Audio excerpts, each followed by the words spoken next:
I have a few questions here. So, hello everyone. Welcome to tonight's program at Inform at the Commonwealth Club. I'm Jonathan Kaufman. I'm a reporter with the San Francisco Chronicle and the author of a book called Hippie Food that's coming out in January. Woo. And I am delighted to be in conversation with two of San Francisco's best chefs and two of my favorites tonight. Thanks. So Stuart Brioza and Nicole Krasinski are the co-owners of State Bird Provisions and The Progress. They've received Michelin stars and James Beard Awards, and they are happily married to boot. And they're innovators in the food scene, both locally and nationally. And we're here tonight because they have just come out with this amazing first cookbook called The State Bird Provisions. And here to talk about their culinary journeys, the books, and their thoughts on cooking in San Francisco. So welcome, Stuart and Nicole. Thank you. Excellent. So one of the things that I learned a little bit from reading the book was just that you was a little bit about your story of how you guys met and how you got into cooking and how those two acts were in some ways intertwined. I was wondering if you could tell folks a little bit about that. Yeah. Well, we met in college. We were both studying photography and art at De Anza College down in Cupertino, where I'm from. I was born and raised there, Nicole, Los Gatos. And, it was a year-long courtship in, in Took me to and New out York, of the dark to Gotham room. Bar and Grill.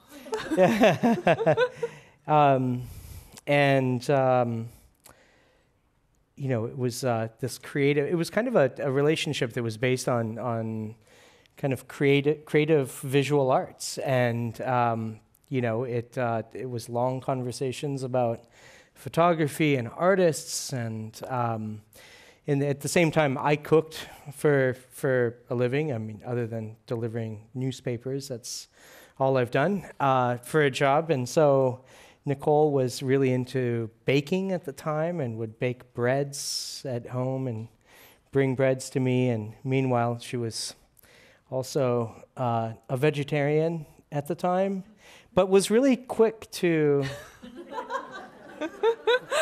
It was a barbecued duck dish that really sort of did it. And it didn't seem like it was like a conversation at the time. I just said, well, would you be interested in trying duck dish? And I think you were with your mom, actually, at the time at the restaurant I was working at. And, that was the end of vegetarianism. that and bacon. And the real gateway meat, bacon.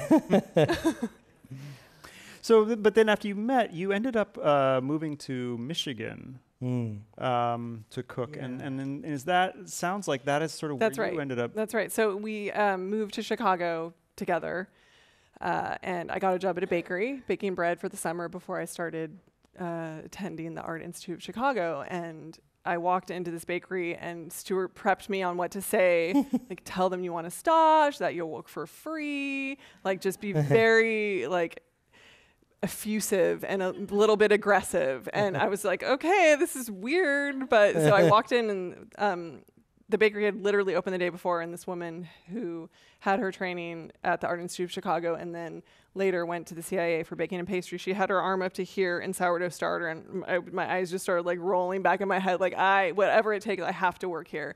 And so she gave me a job staging, and after a month couldn't get rid of me and hired me on. And by the end of the summer, I was like, I am all in. Like, I do not want to do anything but this. So stayed on as a baker and thought that's what I would do forever. I really was passionate about bread, and I sort of like was like, pastry chefs, no. Like, they deal in like little grams. Like, we are lifting giant bags of flour all day. We have huge muscles. We're sweaty. It was just like a whole culture in and of itself. And then Stuart got a job up in northern Michigan at Tapwingo, an amazing restaurant, and town of 400, so there weren't a lot of other options for employment. So I then was sort of thrown into the world of restaurants, and I had no idea what a sheet pan was or what an ice cream machine looked like or how to temper chocolate. So I started training under the pastry chef there, and then he soon after put his notice in. So there I was. in the kitchen with 3 or 4 going pastry into books.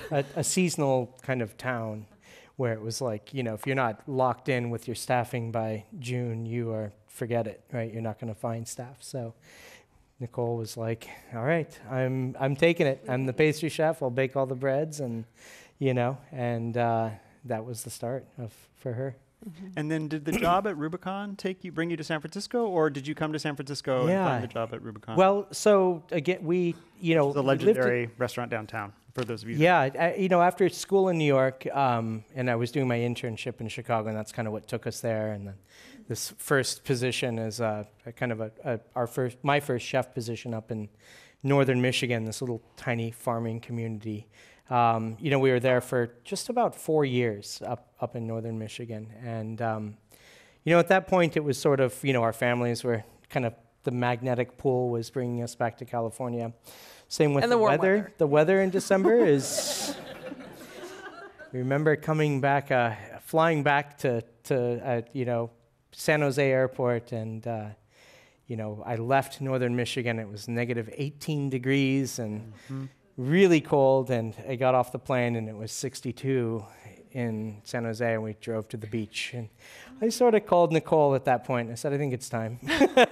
We need to come back. And so we actually weren't sure where we were going to land. And we moved back to the Bay Area. We were thinking Southern California was an option, or Northern, and we just got tired of trying to think about it, and so we just put a stake in the ground and rented an apartment in Noe Valley at the time, and we did not have jobs. And just through good correspondence and, we knew, I guess, the right people, we were put in touch with Larry Stone and Drew Neapoint. And they just happened to be looking for both pastry chef and chef. Yeah. So it worked out really well. It was a good little package deal. I think that, and the fact that we were like, whatever you want to pay us is fine. Yeah. 42K a year, you got it. I'm there. As long as I get to work with my wife, and at the time we weren't married, but we got to work together, and we were there for 5 years, nearly 5 years. And then you kind of took a break from restaurants and you did catering. Yeah. And why did you stay out long? And what brought you back? What convinced you it was time to come back? Well, I think the idea was that we were going to take like 1 year. It was 5 years, really kind of just intensive cooking, intense closing of an institution. So that was kind of just emotionally taxing, and we had just kind of done nothing but cook. So we had managed to put away some money, and we said, let's just take a year and not make decisions. And we were able to do some traveling, which just kind of reinvigorated our spirit and whatnot. And we were also able to really do some cool things for some special people in the city, who at the time needed some assistance in their kitchen. So we just kind of get random calls and be like on call, to work with kind of some various chefs and whatnot. And at the same time, we were getting calls from people who wanted a dinner party for 10 at their house. And then that just didn't really stop, right? It continued, so we had kind of a good steady stream of potential catering gigs. And, we would maybe do 2 a month or so, and it was just enough to pay rent. And the leftovers would feed us for a couple of weeks. And we had all this time on our hands, and we sort of really took advantage of the time and used it as just sort of personal growth time, really, right? Whether health or pottery. Pottery. I was doing a lot of ceramics at the time, and 1 year turned into 3.5 years. We had gotten married during that time, and we had a son. And it was really about the time we had been starting to really focus on a job, on a restaurant. We were looking for spaces. We were working on our business plan, and all of that goes into it. It's a full-time job for sure. And we found a space, and we went through all the way to the very end, and we realized that this just was not going to happen, right? The zoning of the area was not in accordance to having a retail operation, but we learned a lot, right? We learned how to negotiate a bit. And it happened that was about 2 weeks before our son was born.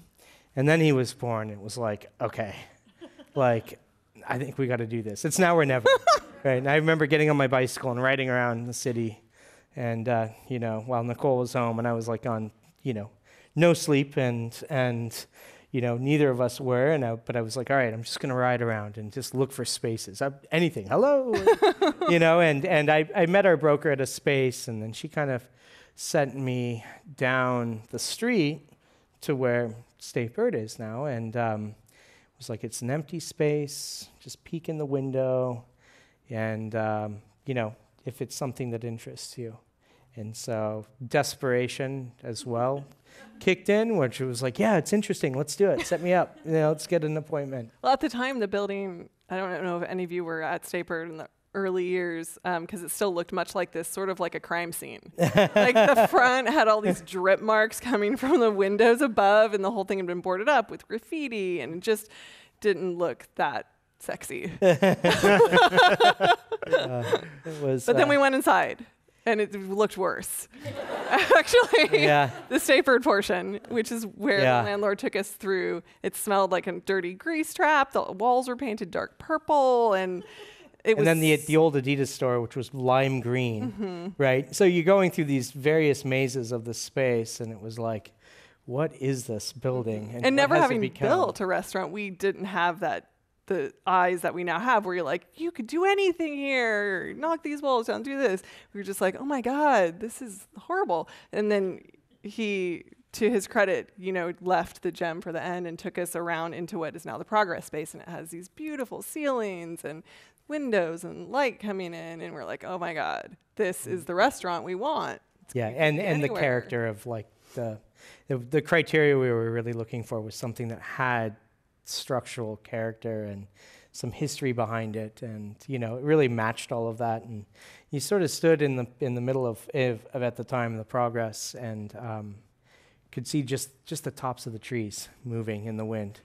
And at that point, you could just kind of put your dreamy goggles on and realize that you're anywhere in San Francisco. It doesn't matter. Like, you're in this space, and it really takes you in. And so the landlord said, great, but I'm going to get you started on this space, which is State Bird, that nasty smelling purple, And it was like, really? It was an old pizzeria. It had a hood. It had the zoning already, so there was no city bureaucracy to get through. But somehow we managed to finagle this cat's cradle of a lease that tied both restaurants together. And really, I don't know, we did something that turned out to be incredibly intelligent. And we took this space that was, and we had no intentions of actually opening up State Bird. It was just never, the idea was just to do this family-style restaurant that was like big platters and shareable and fun, and then of course I was like, but it has to be at the Progress space, because that looks like a place where you can enjoy these dishes, right? Like the food's gonna match it. And so at the time, it kind of turned back into what we were doing currently, which was these catering events. And there was it seemed like every party that people were asking us to do, they wanted something very casual. They wanted lots of different tastes and bites, and it to be substantial enough to last through the dinner hour, which, essentially is like a 12-course walking tasting menu, right? And so we were doing these 12 to 15 bite-sized appetizer or hors d'oeuvre parties, and they were awesome, because we could almost do anything. You'd have 3 or 4 elements in the party that were like home runs, right? Anything with crab, or, something with burrata cheese or something. We could really just you could predict those those dishes that everyone's going to love. And then we can throw in like a lamb's tongue dish or, fried quail, which, not everybody was totally into at the time. But we could do these things that were, challenged a bit and led a lot of creativity. And we thought, well, wow, how do we turn that into a restaurant? And, we just looked at different ideas, hors d'oeuvre parties, tapas, izakaya, sushi counters, and then, of course, dim sum. And dim sum is what made the most sense. It was taking this kind of, the flavors that we were comfortable creating and putting them on carts and trays and bringing it to your table, which, we can sell a lot of food that way. Quickly. What was interesting about reading the book? Because I had waited 5 or 6 weeks to go there, but it sounded like the first month was kind of a disaster, but because of psychology, not because of your cooking. Like you learn something about how people order food and think about the meal during that period. There was a lot of learning curves, for sure. Yeah, the format changed every week for the first 6 weeks, and Stuart would stay up until 3 a.m, like just reimagining it, and come into service and tell the servers, okay, tonight we're gonna do it this way, and they would all be like, okay, chef, let's do it. Everyone was so somehow fired they believed up.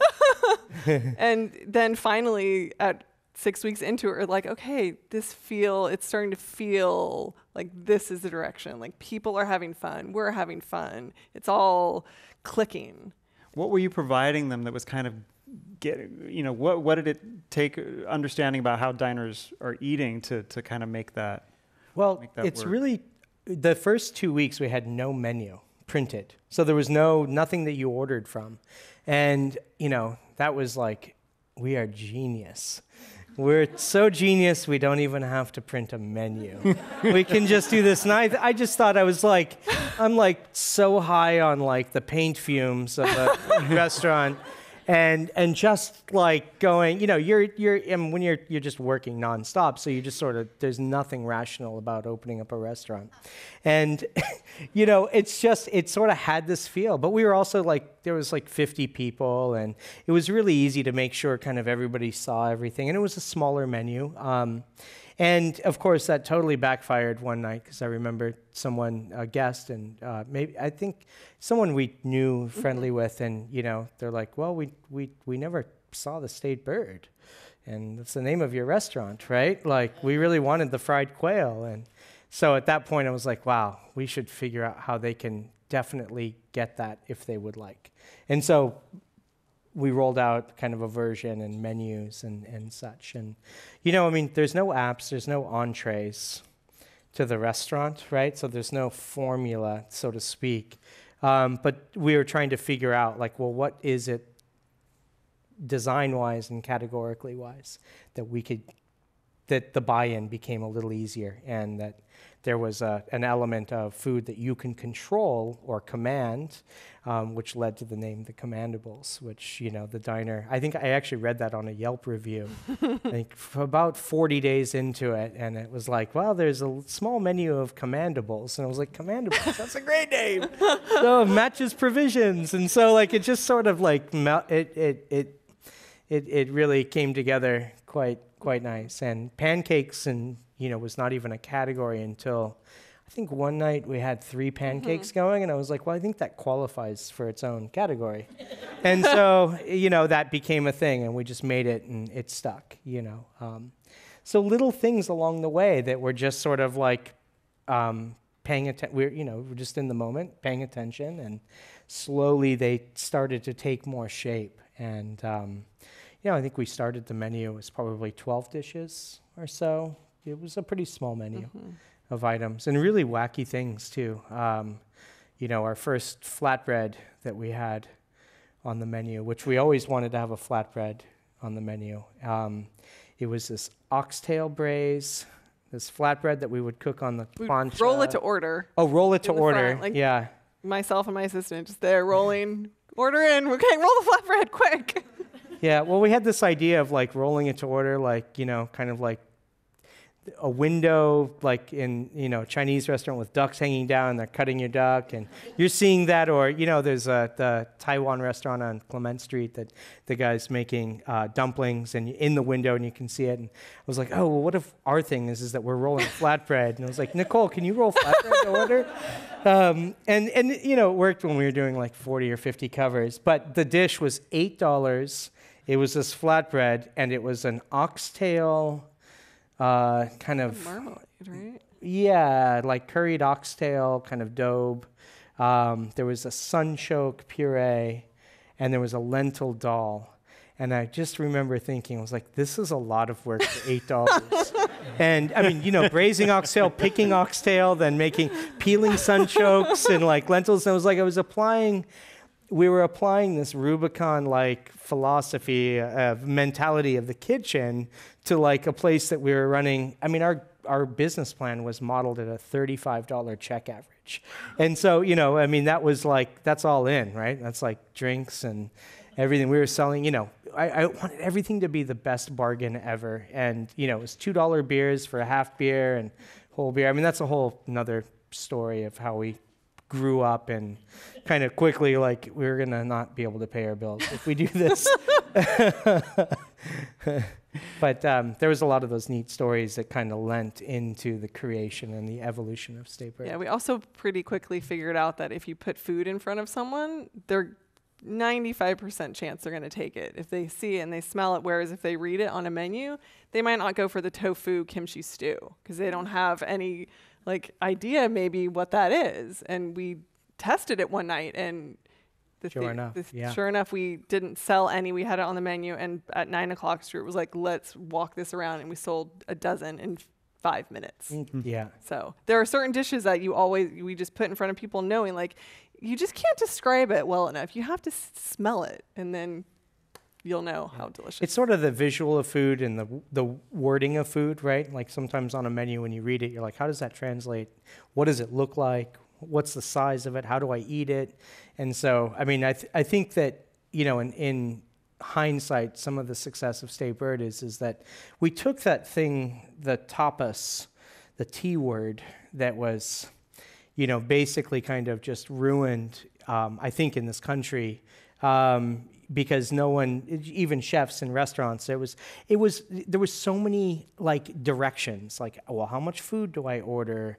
There's 3 of us. Is there going to be 2 or 3 pieces? It's all of these things that were like, you're confused as a diner. Like we really understand when we go to a steakhouse, like what a 22-ounce steak looks like, and a baked potato and a salad, or just where it's done, it's pasta, pizza.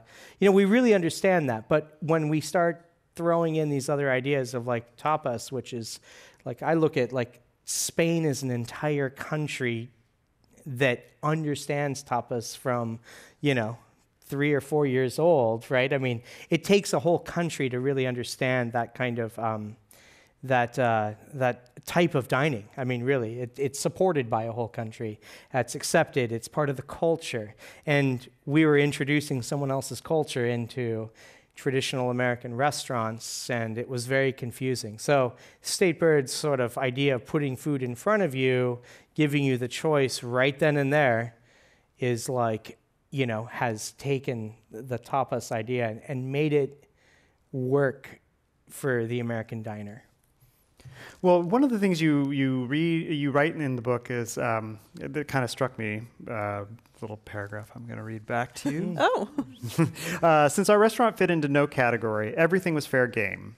My pantry could include such disparate ingredients as sambal and brown butter, Japanese pickled plums and sauerkraut, kimchi, and the awesome Italian oil made by pressing olives and lemons together. We never quite figured out what our food would be. We just kept cooking it.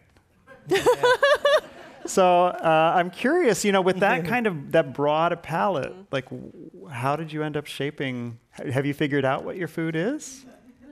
Yeah. It's got to be delicious. That's the first rule.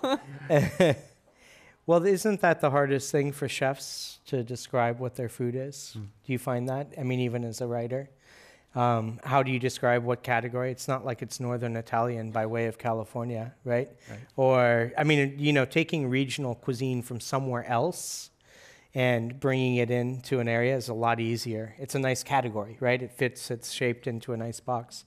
And as American chefs, we're challenged big time with this idea as like, what is our local cuisine? And I like to think that our food it matches the demographics of what the Bay Area is, right? There's a lot of this kind of these flavors that are taken from the markets that even, I grew up with too. Cupertino and my family hosting Japanese exchange students, and the school that I went to that was just populated by many different cultures, and you think about like slumber parties, and the best ones were, my Chinese friends whose grandmother came from China who doesn't speak English, and she cooks all day, and the house smells so fantastic. And you're eating kind of exotic foods that things like soy sauce to a young, kid is kind of exotic because it's this flavor and the way it's mixed and gingers and things of that. And all of a sudden, this is your palate too that you're growing up with, right? Without knowing it culturally, right? And so it's kind of an interesting place to think about in San Francisco, and being that we're both Bay Area kids, that we have these flavors in our restaurant. So paired with the abundance that's all around, like our neighbor, we didn't have these trees, but our neighbor did, and we would go over there in the season. There was a cherry and a plum and a walnut and a pecan and a persimmon and a pomegranate tree that went into our yard. And so you have that with these other, you sort of mesh it all together, and that's really state bird. Mm-hmm. Well, and starting young, like in restaurants, I started cooking in 1990. And I remember like California cuisine was Mediterranean cuisine. And I was like, well, what's a Mediterranean person look like? What is that, And really, like, I don't know. What is, is there Mediterranean? And you start thinking, there's a lot of Southern French and Italian and a little trickle of Spanish at the time, and lots of fresh ingredients, right? And organics was still pretty new, so mostly organics were a lot of beat up vegetables and overripe bananas that I remember, in the grocery, right? You're writing a book on hippie food stuff. And that was a badge of honor. Yeah, that's right. Yeah, and mescaline mix, right? That was my favorite. Yeah, big boxes of mescaline mix. Tried telling I was 16, so it was like, what is mescaline mix? But it's and this is terrible. I still don't know exactly what our food is, but I definitely think it's the demographic cuisine. Mm-hmm. And yet that makes sense? life imposes limitations as well, and especially the format you chose. And what were some of the ways that you ended up being limited that kind of spurred you to be more creative? Well, it's definitely. How many of you have been to State Bird? Lots of people. Okay, so there's an onslaught of food, and you can have and I do this, it's my restaurant, I over order and I overeat every single time, and you have 15 different things on your table at once, and none of them necessarily go together, but they all sort of do, because they're all these like 1 or 2 bite, like intense high acid and texture and kind of flavors that you don't want to eat a lot of. You just want those 2 bites, and that's perfect because you have the next thing that you have to get to before it's too late and the tray is coming around with something else that you have to get to. Mm-hmm. So a lot of how we design food is dictated by the method of eating and the way it's served.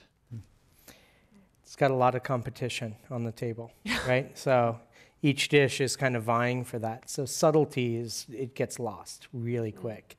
And I think our first chawanmushi that we put on the menu, it was really elegant and delicate and totally like subtle, and people were like, what was that? What was that thing I just ate? And they still say that because not everyone knows what a chawanmushi is, but it's like chawanmushi with like a big scoop of like chopped up clams and sambal and like chili juice. So it's like got this, like you eat it and it's saying something. It's competing, For those of you who don't know, chawanmushi is sort of a steamed egg custard. Yeah. So Yeah. it's a very lovely, delicate dish. Traditionally, Yeah. not in our hands. Yeah. So as I understand it, you handle the sweet and you handle the savory. And yet it seems like, with the flatbreads and pancakes, there are things that you also kind of collaborate on. Yeah, so the pancakes is a good example.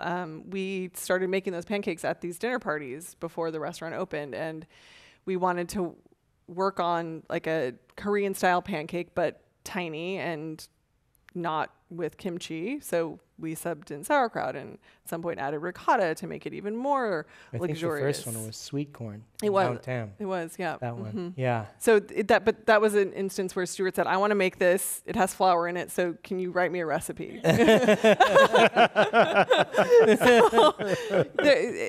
are a few desserts that I had done in the past where it was more like, I need help with this. What do you think I should do? And we would talk about it. And those are still some of the, I think, the best desserts I've ever made. So when we collaborate, they're always like, wow, this is the best example of this thing because we have both of our brains working at it together. We have, like, back in Michigan, we were doing, we did this really, like, kind of out there, and this is 2001, so now it's probably just, it's at Salt and Straw. But at that time, it was pretty progressive of a dish. And it was our very first, like, full-on collaborative dessert. Well, it was dish that happened to be a dessert. It was very savory and very sweet, all on one plate. And it was this little fig tarte tatin that Nicole made. It was just a beautiful tarte tatin. And then we did an aged balsamic ice cream with gorgonzola, dolce, sea salt, arugula salad, right? This is Michigan, too, by the way. And not Detroit or No. the This is Chicago like, suburbs. this is northern Michigan, like, town of 400, your dishwashers are 15 years old and are basically like avoiding farm work, by working for us. That was the best job in town. I'm going to go wash dishes with these cool kids so I don't have to pick rocks out of the ground for the combines. So it was, and it was like really, I thought it was a very gutsy, it was a very gutsy, this very savory dessert, which was, maybe not quite as common, at the time. And since then, I still remember tasting it today, because it was just such a beautiful flavors and really at the time just kind of matched our curiosities and kind of intensities as well. But that also, like that moment of tasting it, now everything is set at that bar. Like now every time I make a dessert, it's that's imprinted and it's like, that has to be that good. Like if it's not that good, we need to like totally scrap it, or we need to figure out what it needs to make it that good, because there's no reason to compromise because we know it can be that good. So that's one of the things I've always really liked about your desserts is they're pitched kind of, they're not too sweet. There's there are a lot of things going on in a very simple format. Yes. And what kind of testing does it require for you to hit that point? It not as much as it used to, but growing up in Los Gatos, sort of the hippie mom, we weren't allowed to eat sugar. It was like Halloween, you got one candy and the rest magically disappeared the next day. And that's cruel. I didn't grow up with my palate wasn't attuned to sweet. So that's another reason why I was like, pastry chefs, no. And then when I became one, I was making desserts to my palate, which was naturally on the lesser level. And I have to say, like, as I've grown into this job, I feel like they're getting sweeter, but they're still much less sweet than many. So it's just as when Stuart designs a dish, it's all about finding that balance of acid, sweetness, and texture. So we worked on one today. The ladies in the pastry kitchen presented something to me that they had worked on, and I took one bite and it was like, I need to eat this whole thing. It was like that moment where they had gotten just like, there was a little booze in the cream and there was some fresh fruit and there was a puff pastry and brown butter and like all the things coming together. So, you also, I mean, I've asked about collaboration, but then also how do you keep your responsibilities separate so you don't like strangle each other? I mean, like how do you work together, you know, in two restaurants? Yeah. Well, we've always had separate.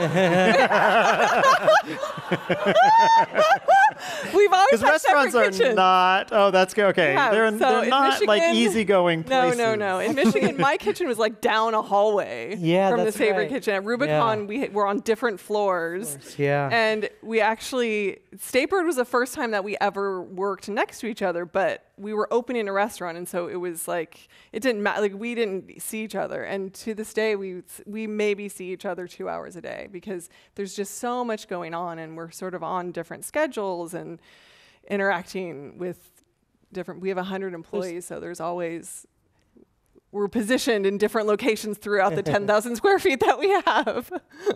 Yeah, they'll be like just passing at this point, and less tasting of each other's food because we have our teams now, right?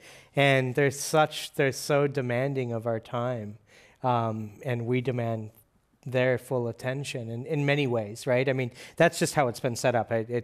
Demand is such a strong word there, but it's really set up like in a way that we're so, you know, when I'm at Statebird, it's just all Statebird, and when I'm in the Progress, it's all Progress, or when I'm in the Commissary, it's all Commissary, and what we're just like, I go into the pastry kitchen for some snacks, really, which is pretty much throughout the day.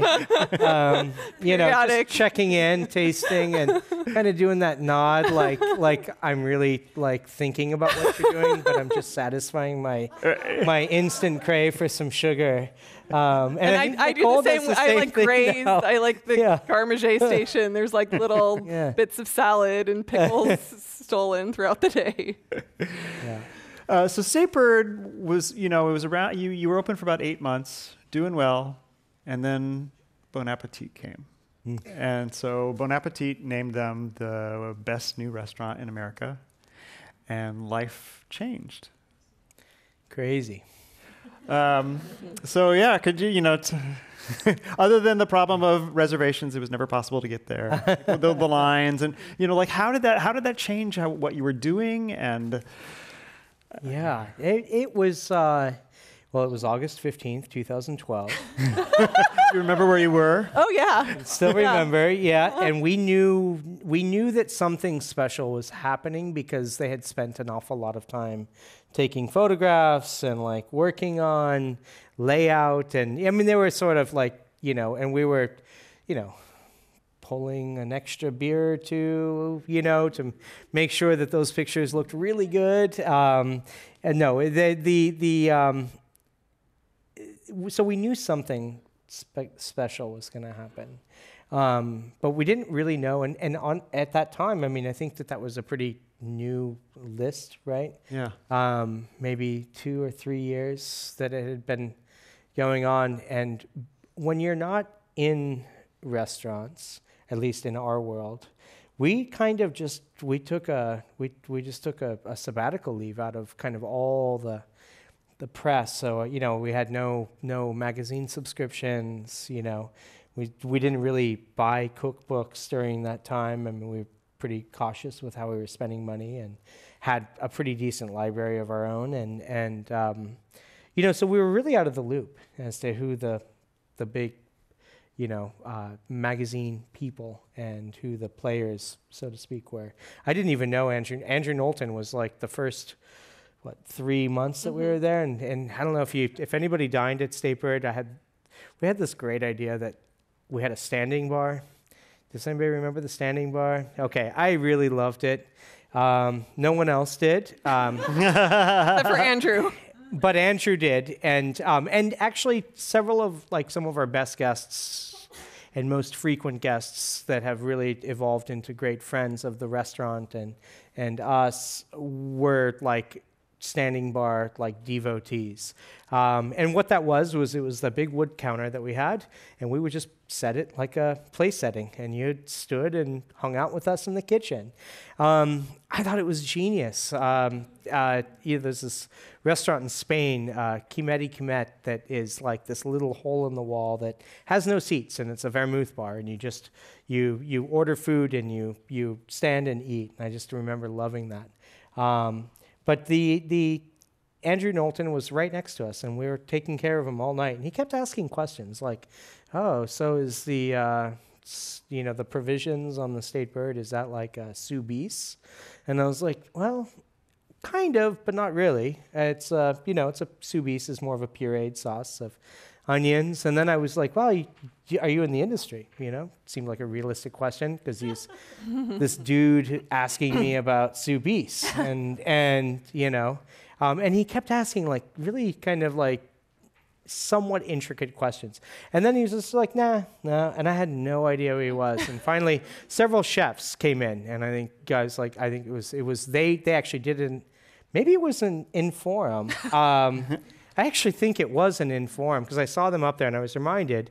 And it was Brett Cooper, who's an old sous chef of ours at Rubicon, Brandon Jew, and Was it Danny Bowen? Danny Bowen, maybe at the time. They came in to State Bird, and they're like, "I've been trying to get a hold of you. Andrew Knowlton's coming." "That's him, standing right there." And I was like, "Who's that?" And bon appetit. And so then I went up to him, and I was like, "So, you like to cook, do you?" And that was really fun. And, and we just had he had a good time. He got the real experience. There was no catering to this guy because I didn't know who he was. So when that day arrived, we did not know that we were taking the number one spot, and we're both in bed, and both of our phones started to kind of bzz, bzz, and we turned it off and opened the computer and kind of did the countdown, 10. All right, oh, that's good. Nicole's like, "Come on, all right." And we get down to like number 2, and she screams because it's not us, right? And I'm sort of like, it's like the Miss America moment. And then It was. It was, I think. And our son, who was now 1 and almost 2, right? And he's in bed with us, and he starts screaming. Yeah, he starts crying because he thinks like I'm injured because I'm like his mom is screaming. Loud. And, it's just this like chaos. And then I was just like, she's like, grabs my hand and just like hits the fast forward button, and it's like the number 1, and we just sort of were like, whoa, what does this mean? And so we start we're like, what does that mean? It's like a big deal. And we get into the restaurant, and like Candace is like, "Chef, the phone is just like, it won't stop ringing." And she's just like, taking a reservation and like shutting it down. And it's just like every time it slammed down, it would ring. And people were like, "Your reservation system's broken." And, just like going off and yelling at us. Like, and we're all yelling at each other. And we're trying to figure it out. And like, it was just like mayhem all morning. And we're like, well, it's okay, all right. But we were 30 days booked, and that booked out pretty shortly. And the phone literally, it just wouldn't stop. And we added another 30 days of reservations, and it bought us some time. It allowed people to make reservations, stop calling, give us a little moment to like kind of gather our senses and figure out what our game plan was. And then it was like mayhem. It was awesome. It was like this energy that came into the restaurant that was, it was just, it was like the greatest gift. And I think of it as that, it was a gift, and it was a bit of a lotto. I think, how do you gauge what the best new restaurant is? And at the time we were just, trying to, figure it out, and that we were getting better as a business. And, There was a moment that first night, this was when I still worked the pancake station, that there was a little glass shield on top of a small piece of wood, like right as you walked in the front door. And at 8 o'clock, Stuart was like, "Get that thing out of here and put 2 people on there." And we're like walking through the dining room carrying this piece of glass, and then we set 2 people there, and we called it the sweet spot because it was right that you could see the pastries being made right in front of you. That is right. We like had to pull out like We a had to screwdriver, drill, and drill. like take it Yeah. off, and we basically had like a standing bar. That standing bar became really popular, by the way. We did have seats by that time, but the standing we ended up creating this additional standing bar that sat 4 people on about 2 feet. And it was about 6 inches wide, and people were happy to stand there. And so we would turn that, we would do 3 turns. It was 12 covers on basically a railing, right? And and like 12 covers, like it was serious. So it really, I think what really came out of it is that after we kind of steered through the tsunami that hit us, and it was that we were able to come up for air and kind of go, wow, State Bird is really going to grow into the restaurant it was meant to be. And it just kind of gave us this newfound leverage. We were no longer describing what and how we did it and answering the often question, which was, why do you do it this way? Why can't we just have a menu? We didn't have to answer that anymore. That was probably the best gift right there. Hello, I have 2 questions. I know that's not allowed, but one is easy and one is hard. The first one, why bao? Bao. Very interested by that. And then the second one, so given the news recently, and everyone has read No Reservations, kitchens are a notoriously wild place, all the Harvey Weinstein stuff. What do you guys think about that? And, in terms of kitchen, what happens in the kitchen and stuff? Cool. Great questions. So I'll start with the bow. I'll take the bow.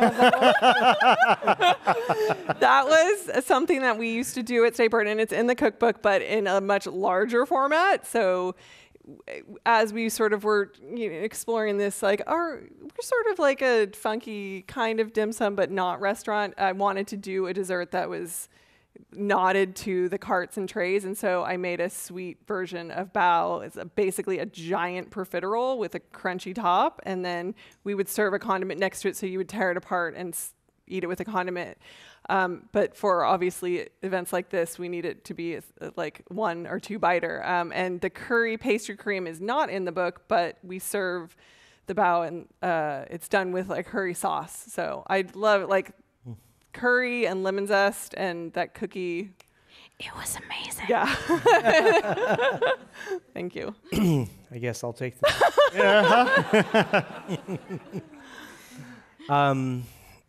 Yeah, there's a lot of, so much is happening all over the country. Kitchens and restaurants can be a safe place. And we work really hard at our restaurants to we think about culture all the time. We think about the staff experience. This is something that's really important. I also do feel that, those are these writings, and different areas of the country will have different relationships with this. And we're very lucky to be working in California, where we're very progressive as a state and how we treat people, especially in San Francisco. I think kitchens are changing rapidly, not because they have to, but because they have to. And I know that kind of sounds bizarre. Culture is our number 1 work effort. The culture that is behind the doors. Nicole and I, our partners, Elizabeth and Jason, our management team, we spend hours, lots of hours on what that culture means, and it's how we interact with people. I think Nicole and I are very present in our restaurants. Our interaction with our staff is, I don't know. It's just such an important part of the culture. We also think that happy staff make happy food, and I think that there's a lot of truth to that. And part of, I'd like to think, and a good portion of our success at both restaurants is because of our staff, the way that they make the food taste better, the way that the service staff, the wait staff, interact with guests and make them feel really welcome, wanted, and warm, and humored a little bit. I mean, we got to bring humor to the situation as often as we possibly can to just create a place where, you get away for a couple hours. But, I call it the 90-10 rule. 90% of our efforts go into our staff. 10% go into our guest experience. We really think about it in that ratio, and it's a very high ratio of staff experience. Not to say that the guest experience is not important, but you're with us for 2 hours, right? We're not going to change the world in 2 hours. We're not saving lives. We're not trying to. But when I have staff that have been with us for 5 years, we're pretty imperative in their life. And that's an important recognition. So I think it all goes back to culture, the work culture, the restaurant culture. I hope that answers a little bit. Treating people like humans. Yeah, good humans. Hi there. I have a question about the Michelin star. There was recently a French chef who decided to give up his French Michelin star because it was hard work. It's very hard work to get the Michelin star, but it's a nightmare to try and maintain it. How does it affect the way that you run your restaurant, your attitude towards food, the way you treat your customers to try and maintain that excellence? It's a tough one, too. I think it comes down to, well, I remember we had a fancy couple come in to State Bird. And after like 2 or 3 dishes, they walked out. And I was like really like crushed by this. And this was not that long ago, maybe about a year ago, by the notion. And they came in because they had heard about how good the restaurant was and that it was a Michelin-starred restaurant. And they like walked out. And I just didn't get that. And that was, the expectation of what a Michelin star restaurant is changing so much, and I think State Bird has had a significant effort. I'd like to think that the Michelin star is the residue of design, right? It's not that we're working towards it. That was never our efforts. I felt so great about wearing shorts the first time I did in the kitchen, and I was like, I've never done this before. This is good. This feels great. I don't do it, but once in a while I will. Maybe a couple of times a year. It's really hot, and damn it, I'm going to wear shorts in the kitchen. And I don't do it with this idea that I'm rebelling against a Michelin star or that I'm proud of it. I just think that, we do things really well, and we've been recognized for that. Once you have that, it's like a 3-star rating from the Chronicle. You don't want a 2.5 star. You don't, you really work hard. It's hard. It is hard work. I think the European model of Michelin and the reality of how it fits into what the European restaurant is much different than what it is in the States. Sometimes I don't understand it. I don't understand how they can stay in business, to be honest. I don't understand the metrics of it. You do 1 seating a night, and yeah, it's expensive. But I know many restaurants that are expensive in the States that do 2 to 3 seatings a night, and that's because we have to, right? We have to so that we can survive. But that's I don't know. I mean, the Michelin star I'm certainly not throwing it back. I'm super proud of it. If anything, it's like, between the night before that the announcement is made or the call is made at about 10:30 is where I get nervous, because I'm like, oh, what if we don't get it again? Because what does that say to your staff? What does it do for morale? I think our food is fantastic. you know, whatever the strivance is, there are restaurants out there that are very driven towards Michelin stars. And there are restaurants like ours that, you know, we receive them because we're just doing good work. And I love that. And I love that. I love being in that place. Sansom, Yeah. Sacramento between Sansom and Montgomery, we never felt like that was never our neighborhood, but it was definitely, became apparent very quickly that the Western Addition was.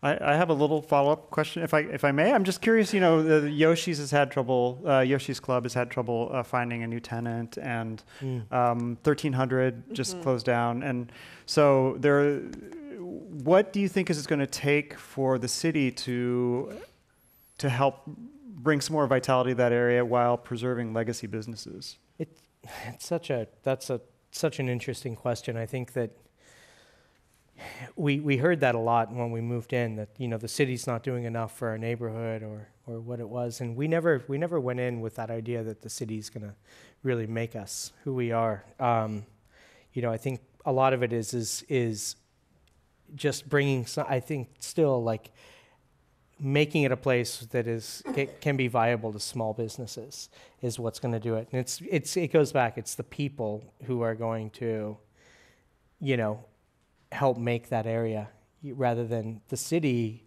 getting overly involved and say, we're just going to pump money in to this and we're going to kind of blow it up and create sort of an inauthentic area. I think authentic, or, you know, if there is such a word to be used, comes through just time and time over and over again of people doing things, versus it like, here you go, we've created an authentic neighborhood, which I feel has been the biggest challenge in the city. I think the big thing is, you know, the Fillmore Jazz. Man, I wish those jazz clubs were still around. I mean, you know, that was one of the biggest losses, I think, to that neighborhood, you know, years ago. I mean, so much history and rich history and great musicians.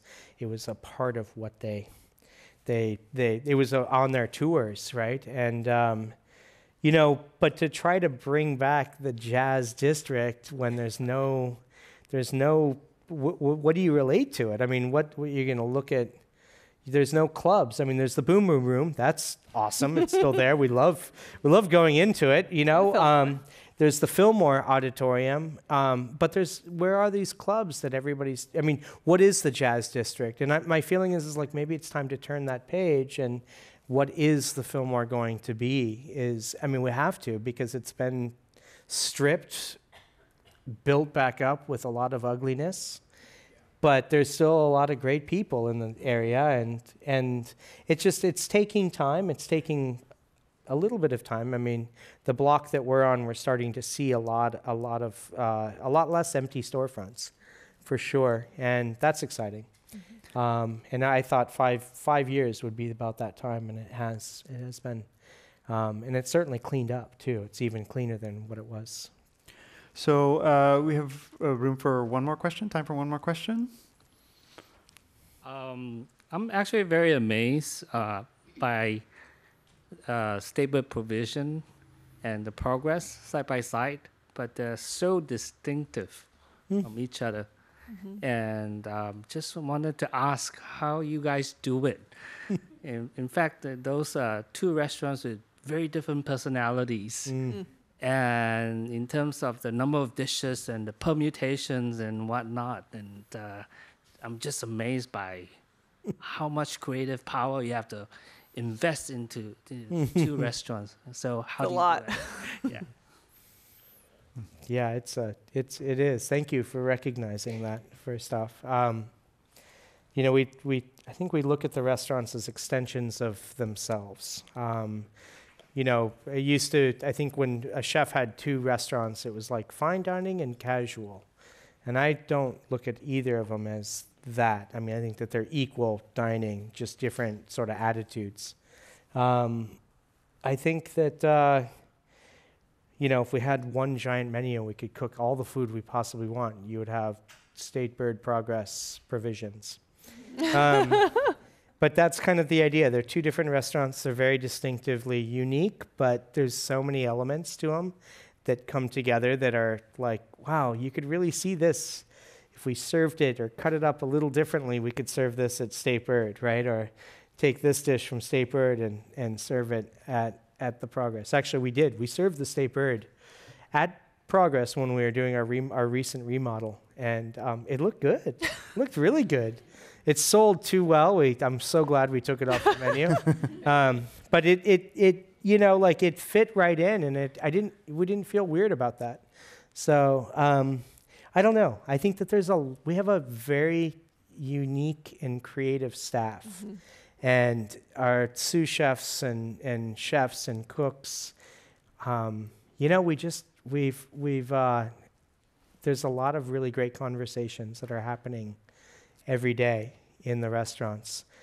And it's a lot of conversations, but it's they're always centered around creativity. One thing that we really are very focused on not talking about at the restaurants and the kitchens, even though this is such an important discussion, is money.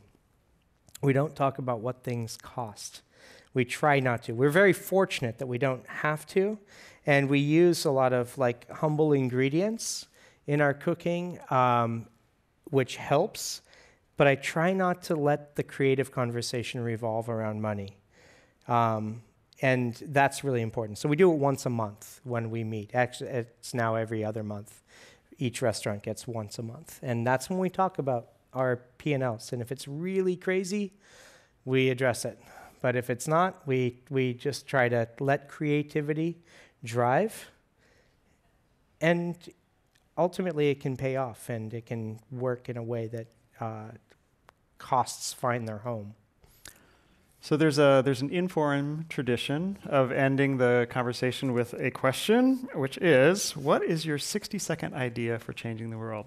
So I'm going to make it 30 seconds apiece, okay, just because awesome. I know we're running short on time. Yeah. Who wants to go first?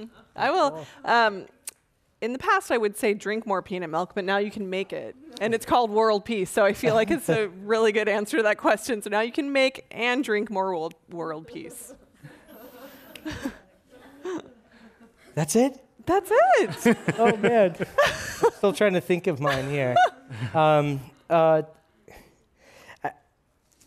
would say something that's worked really well for us and that we really practice heavy is knowing everybody's first name that comes into the restaurant, as far as like our community of